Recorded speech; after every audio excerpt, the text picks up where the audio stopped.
Truss, if it is found that survivors were actually killed while clinging on to that boat, should Secretary Hegseth, Admiral Bradley, or others be punished? I think you're going to find that this is war, that these people were killing our people by the millions, actually, if you look over a few years. I think last year we lost close to 300,000 people were killed. That's not mentioning all the families. Have you seen what happens with the families of not only the people killed, the people that are trying to get their son or their daughter off of this poison that they've been fed? I think you're going to find that there's a very receptive ear to doing exactly what they're doing, taking out those boats. And very soon we're going to start doing it on land too, because we know every route, we know every house, we know where they manufacture this crap, we know where they put it all together. And I think you're going to see it very soon on land also. Yeah, please. So to be clear, you support the decision to kill survivors after the No, I support the decision to knock out the boats. And whoever's piloting those boats, most of them are gone.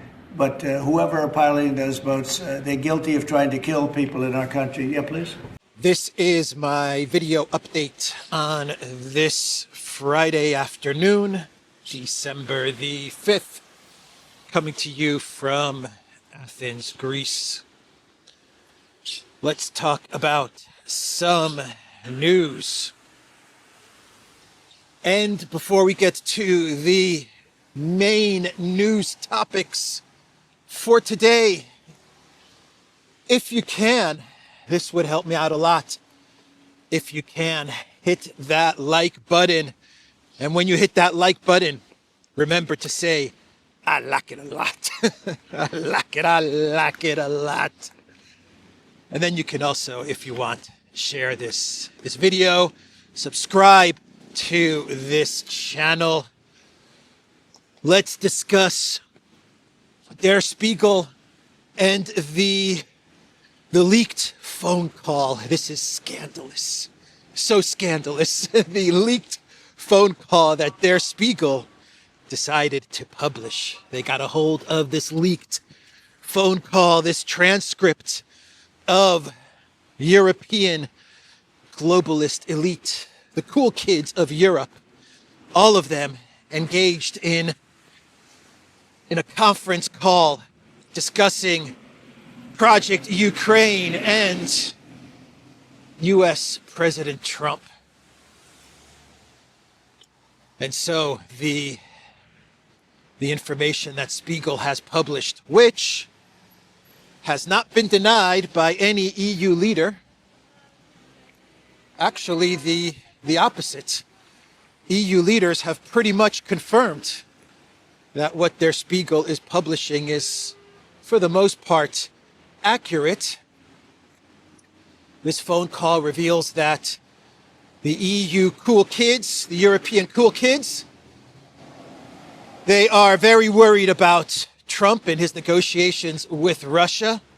They're afraid that Trump is going to throw the Green Goblin under the green bus. They are afraid that Trump might side with Russia and cut the EU out of any negotiations when it comes to Project Ukraine or Europe, and of course, they are very concerned for Volodymyr Zelensky, and also very concerned for the Russian frozen assets. Let's read you some of what Dar Spiegel is reporting. I'm going to need to get under some cover for this. Let's see here.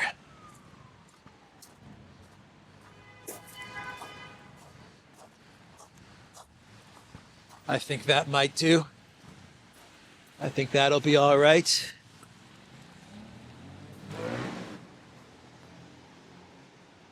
Yeah, that'll work. So, Der Spiegel, they read an article with the title, "We must not leave Ukraine and Volodymyr alone with these guys." These guys refers to Witkoff and Kushner. More Witkoff than Kushner. They don't like Witkoff, the European elite. Der Spiegel has obtained notes from a conference call involving EU leaders, including Germany's Merz and France's Macron, showing just how little trust Europe has in Washington. Oh, they have such little trust in Washington. Where has all the trust gone? We had so much trust with Bidenopolis, and now with Trump, that trust is gone. Der Spiegel says there is a chance that the U.S. will betray Ukraine on territory without clarity on security guarantees, Macron said, according to the English language notes of the call that Der Spiegel has obtained. There is, he said, a big danger for Zelensky. Russia's demands for territorial concessions are one of the most delicate points in the negotiations. According to the notes, Merz and Zelensky must be very careful in the coming days.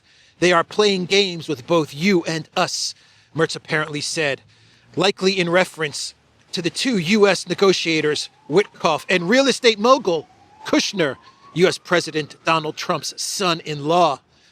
These and other statements reproduced in the notes of the conversation illustrate the Europeans' deep distrust of the two Trump confidants. While the Europeans have consistently praised Washington's new peace initiative, the document shows that in addition to Merz and Macron, other participants in the call also do not trust the two U.S. emissaries. They're playing games, according to Merz and Macron. We need to be careful with Zelensky. That's not working. The tree is not providing me the needed shelter so I can read. I know where I can go. So, yeah, they're playing games. That Trump administration, quit playing games with my heart. My heart. Quit playing games with my heart. Yeah, they got to protect Zelensky. At all costs, we must protect Zelensky, according to Merz and Macron. Also, Stub, he was on the call, as was Donald Tusk. He was on the call as well. Meloni was on the call, and Van der Tatters, she was also on the call. Of course, Pinocchio Mark Rutte, he was present. Zelensky, I believe Zelensky was on the call as they were talking about how to protect him. I believe he was also on the call, if I remember correctly. And who else? Denmark, Frederickson, Norway. Norway was on the call. I think that's it. I think that's everyone. I'll read you the names. I have it bookmarked. Who exactly was on this call? But they're all very concerned about Zelensky. They don't like Witkoff. They do not like Witkoff at all. Let's see, who was on this call? I think I had it bookmarked. I thought I had it bookmarked. Alexander Stub. He said, we must not leave Ukraine and Volodymyr alone with these guys. These guys, can't leave them alone. He said at one point in the conversation, NATO Secretary General Mark Rutte, who is also well regarded by Trump, joined the Finn, according to the written record. I agree with Alexander that we need to protect Volodymyr. We need to protect Volodymyr. That is what Rutte said. Macron, Merz, Stub, Ursula, Rutte, Meloni, Tusk, Fredrickson, Støre, Costa. Costa was also on the call. The European Council leader, Costa, and Zelensky. Notably absent? 008, Keir Starmer. Notably absent. Things that make you go, 008 was not on the call. So this call is really not that scandalous, to be quite honest. It really isn't. It's interesting, but it's not scandalous. The fact that Spiegel published this means that there's definitely some sort of collective West intel agency behind this leak. From what I understand, it wasn't the audio. They got a transcript of the call. But Spiegel, super pro Zelensky, pro collective West, very anti-Russia. So who leaked this call? Who gave this call to Spiegel? Who did it? Maybe U.S. Intel. That's an option. Could be U.S. Intel that leaked this call. Maybe U.S. Intel wanted to make the Europeans look bad because the Europeans are trying to wreck Trump's negotiations with Russia, the theatrical negotiations with Russia. So they're trying to wreck it, and maybe someone in the U.S. deep state said, "No way are we going to allow the Europeans to wreck our chance at peace. No way." This could have been leaked by German intel. Maybe it was leaked by German intel, right? That would make sense. Spiegel, German intel leaks this. From what I understand, Spiegel is not against Merz, but they're also not a huge fan of Merz. At least that's my understanding of Spiegel. But maybe they wanted to leak this in order to, I'm trying to think, why would German intel want to leak this? In order to make Merz look bad? Maybe? That's their angle? I don't know. I can't figure out why German intel would leak this to Spiegel. UK intel, Starmer was not on the call. So maybe UK intel leaked this to Spiegel, MI6, so that they can make the Europeans look bad, make Zelensky look weak. Maybe they leaked it so that they can make Zelensky look weak, and they can then push the strong ex-military commander named Zelensky onto Trump. So the Trump White House says, I'm just sick of all of this babying of Zelensky. We need a strong leader in Ukraine. How about that Zelensky? You know Steve, Jared, that guy that blew up the Nord Stream pipeline, according to the BBC and the Washington Post and the Wall Street Journal. The guy that masterminded the Nord Stream pipeline sabotage. How about that guy? He would be a good, strong leader for Ukraine, and that is who the UK deep state, some parts of the UK deep state, would like to see become the leader of Ukraine. So maybe it was the MI6. That's also possible. Maybe Russia leaked this to Spiegel so that they could make everyone look bad. That's also possible, though I doubt it. I highly doubt it. So who do you guys think leaked this to Spiegel? Who did it? I'm thinking the UK intel. I'm thinking the UK. And the only reason I say that, the main reason I say that is because Starmer was not involved in this conversation. That's who I'm leaning toward. Maybe German intel leaked this to Spiegel in order to discredit Witkoff in the eyes of Trump. Maybe that's why they leaked it. Maybe they believe that when Trump gets word of this transcript, and he realizes how much the Europeans do not like Witkoff, he's going to say, you know what, let's bring back Steve Kellogg. Maybe that's why German intel leaked this. I don't know. All right, so that's the call. In this transcript, one thing is very obvious. BlackRock Merz is very obsessed, concerned with the Russian frozen assets. He is very, very obsessed and concerned with the Russian frozen assets. He's freaked out. The European elite are freaked out over the Trump 28-point peace plan, which talked about the U.S. getting a hold of the Russian assets. They did not like that at all.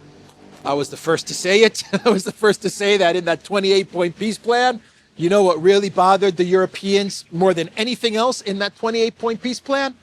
The part about the United States getting profit from the Russian frozen assets. That really, really bothered them. And in this call, You can tell that they're very concerned about how the U.S. views the Russian frozen assets. And also in this transcript, it is revealed that Merz and the Europeans that were on this call, they believe that the Russian frozen assets are key to getting them a seat at the table.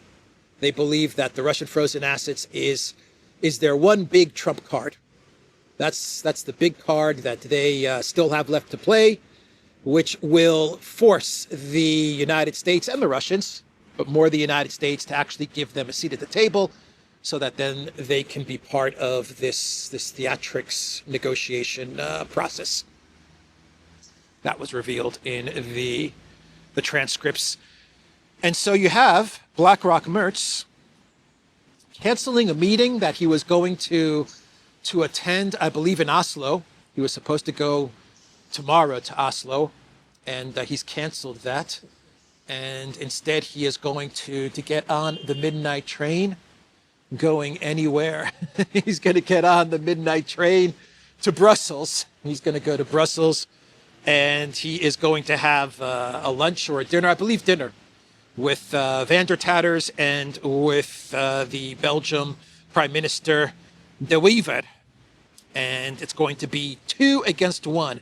Merz and Ursula against De Wever. And the goal is to get the Belgian Prime Minister to cave in and agree to give the Russian frozen assets to the Green Goblin. Merz dashes to Brussels for talks with De Wever and VDL on Russian assets. EU leaders are scheduled to discuss the initiative in Brussels on December the 18th. That's when they're going to make their big decision on the assets. December the 18th. 210 billion, according to Ursula in her statement yesterday. That is the plan, which she calls a reparations loan. Is that what she's calling it? The reparations loan, which some EU diplomats who prefer to remain anonymous, according to the Financial Times, they're just calling this crazy. Ursula calls it the reparations loan. They just call it crazy, crazy talk from Van der Tatters. And it's 210 billion. 40 billion of that 210 billion right away goes to repay a loan to the G7. So a loan of 40 billion was given to Project Ukraine, and they've already spent that money. And 210 billion, 40 billion of that will go to repay that loan. And I didn't know about that, by the way, that there was a 40 billion loan taken out, and that has to be paid back. But you have another 100 billion or so, which is going to go to the MIC, a gift to the military-industrial complex. And then the remainder of that 210 billion is going to go to the Green Goblin to keep his government afloat. And the narrative is that this money is going to last for 2 years. And if you believe that, I've got a bridge to sell you. The money will last at most 6 months. And then Ursula and co are going to be asking for more money. They're going to be looking for more money after 6 months. But Merz, he is obsessed, along with Ursula, absolutely obsessed with this loan. He believes it's going to get him a seat at the table. That's what Merz actually believes. If De Wever, the Prime Minister of Belgium, if he caves in, Belgium is cooked.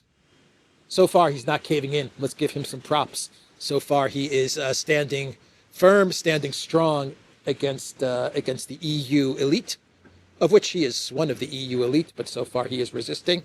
He understands that politically he would be done. He understands that Belgium would be cooked. But he might cave. He might cave under pressure.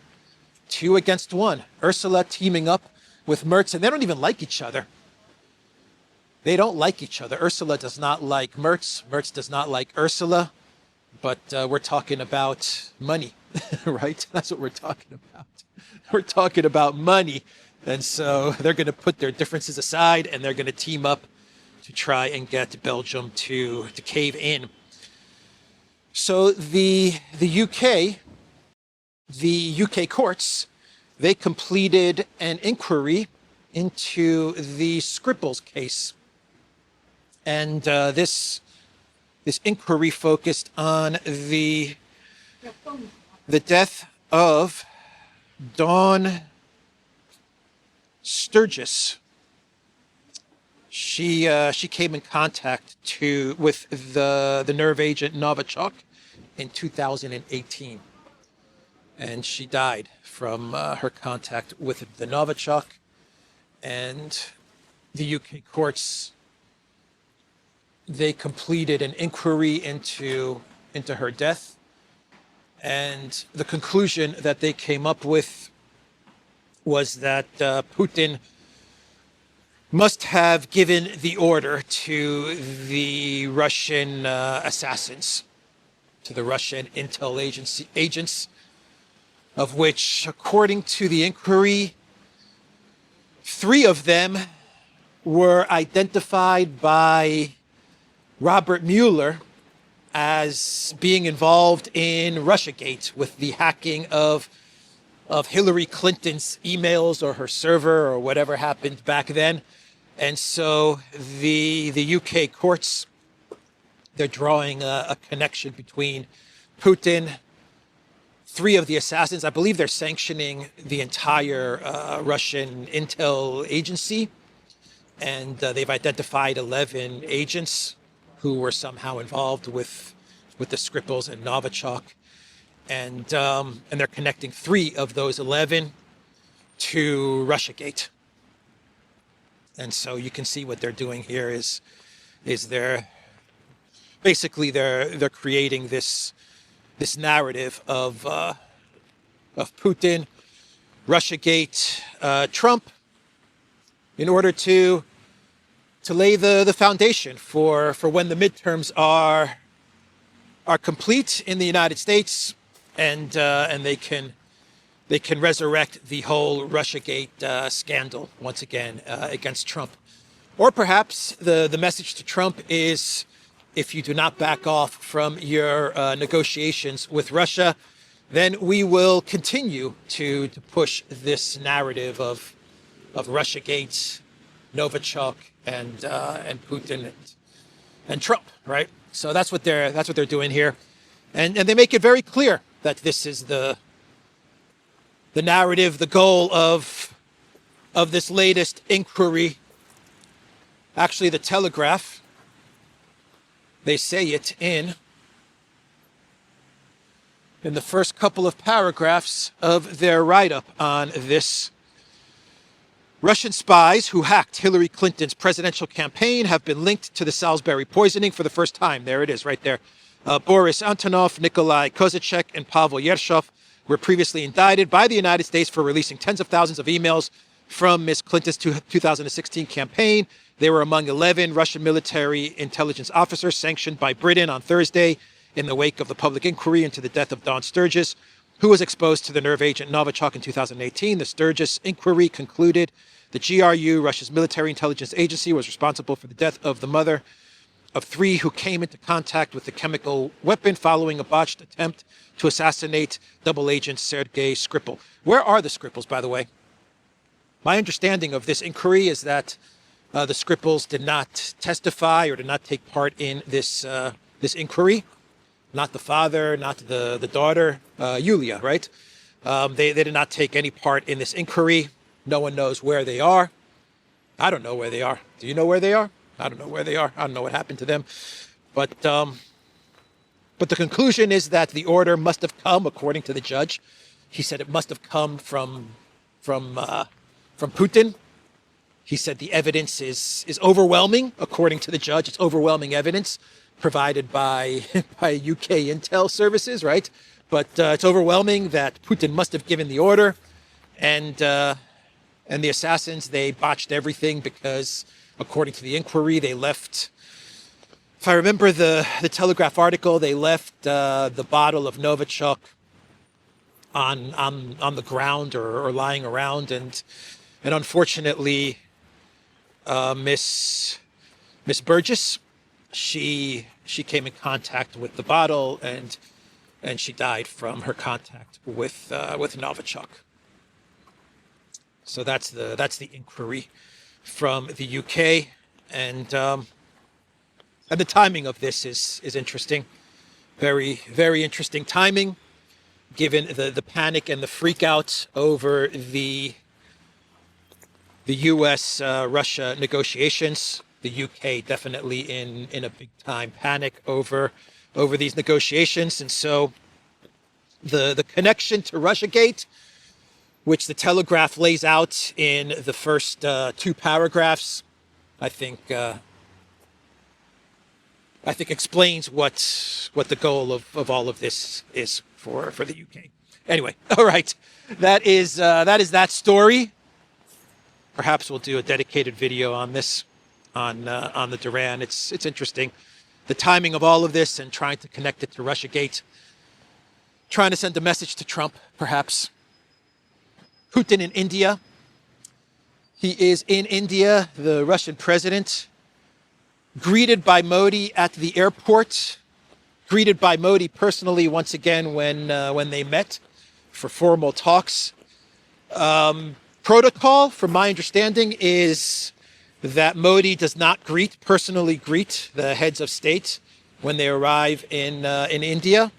But for Putin, he made an exception, and I believe that this highlights the fact that Modi himself greeted Putin at the airport. This absolutely highlights Russia's isolation, absolutely isolated Putin. And anyway, he had his meeting with Modi. It's a 2-day trip to India. Putin also did a very revealing interview with India Today. Is the network that interviewed Putin? I might get that wrong, but I believe it's India Today or India Times. I'm not sure, but anyway, it was a good interview, interesting interview. Excellent questions from the journalists, and they did ask Putin about the meeting with Witkoff and Kushner, and Putin explained why the meeting was 5 hours. He said that it was 5 hours because the Americans, he said, they brought with them the 27-point peace plan. I'm not sure if he said 28 or 27, but they brought the 27/28-point peace plan, and Putin said that they also brought with them 4 documents which accompanied the points, and he said it took 5 hours because Russia had to go through those points one by one and discuss those points with their U.S. colleagues. That's what Putin said. That's why the meeting took 5 hours. So Putin explained a little bit as to why the meeting lasted so long, and a little bit as to what was going on, what was said. He didn't really say the details of what was discussed, but he does reveal that the 4 documents, along with the 28 or 27 points, needed to be discussed between both sides, or at least the Russians needed to kind of look at all of the points and the 4 documents. He said it's the first time that they've seen the 4 documents, so they had to go through the documents and just kind of clarify certain things and ask Kushner and Witkoff about some of the points being made.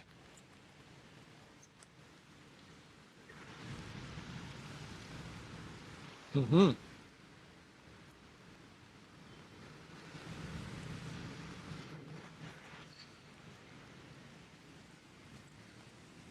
Oh, that's a beautiful tree right here for some shelter. I should have done my video from inside here. All right. So Russia, very much isolated. Big time isolation.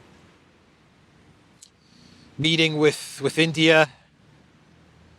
Meeting with the United States in Moscow. The Ukrainians go to Florida to meet with the United States, and the United States goes to Moscow to meet with the Russians. That tells you everything. By the way, the Miami Herald ran an article saying that Florida or Miami has become the capital of foreign policy. I said that. I said that like 2-3 days ago. Come on, Miami Herald. Give me some credit. Give me some props.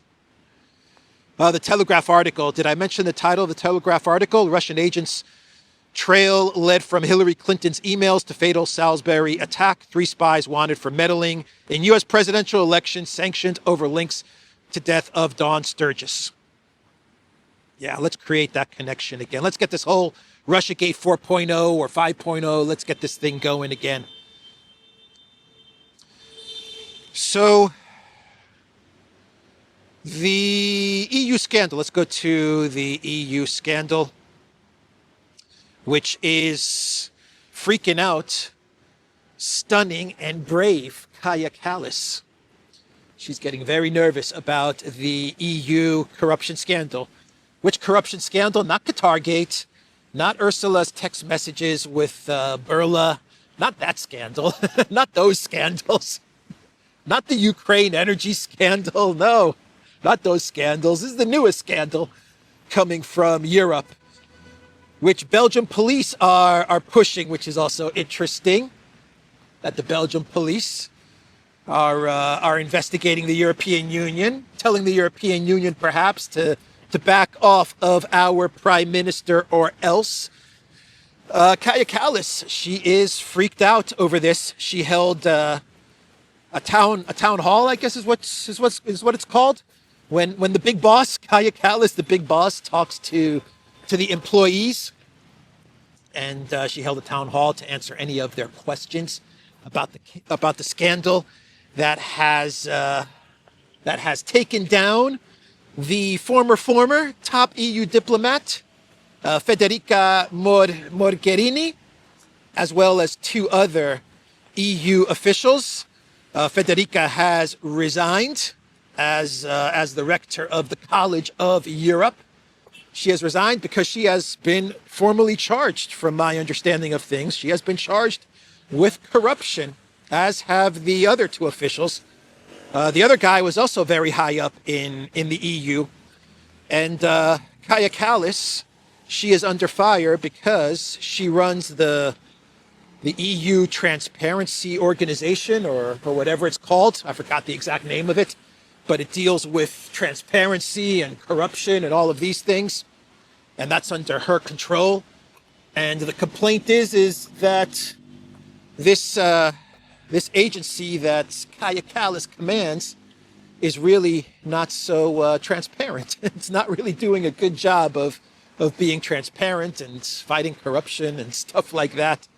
And Kaja Kallas, according to German media, she is trying to distance herself and her office from Federica and this latest scandal. She is trying really, really hard to distance herself from everything that is going down with the former top diplomat and other EU associates, the College of Europe,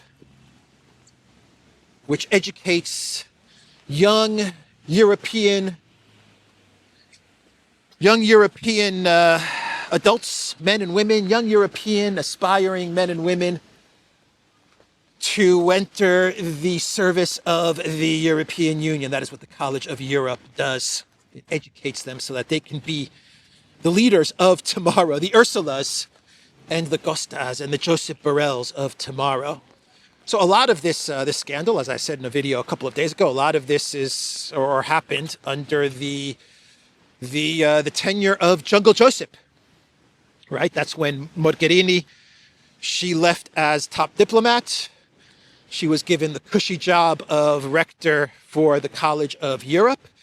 Borrell took over, and allegedly, a lot of the corruption took place as Borrell was the new top diplomat, and Federica was starting her tenure at this college, this academy. So that's an update there. And before we get to our clown world, Callous in damage control mode. Stunning and brave. Stunning and brave in damage control mode. Let's talk about Eurovision. Let's talk about the song contest Eurovision. Because Eurovision is in turmoil. The song contest is in turmoil. Why have they made the Eurovision Song Contest so political? It's just a song contest. It shouldn't be political. It shouldn't be political when it comes to Israel. When it comes to Russia, it's absolutely political. But when it comes to Israel, it should not be politicized. And so the hypocrisy, in much the same way that we saw the double standards and hypocrisy for the ICC, which I have talked about in many videos, we are seeing the same double standards and hypocrisy over Eurovision. And what is going on now is that 4 countries have said that they will not participate in the 2026 Eurovision Song Contest.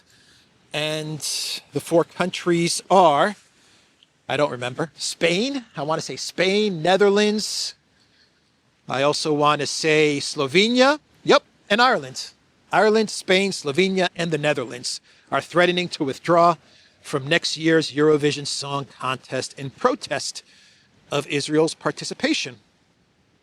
That's what they're protesting, Israel's participation, because of everything that happened and is happening in Gaza.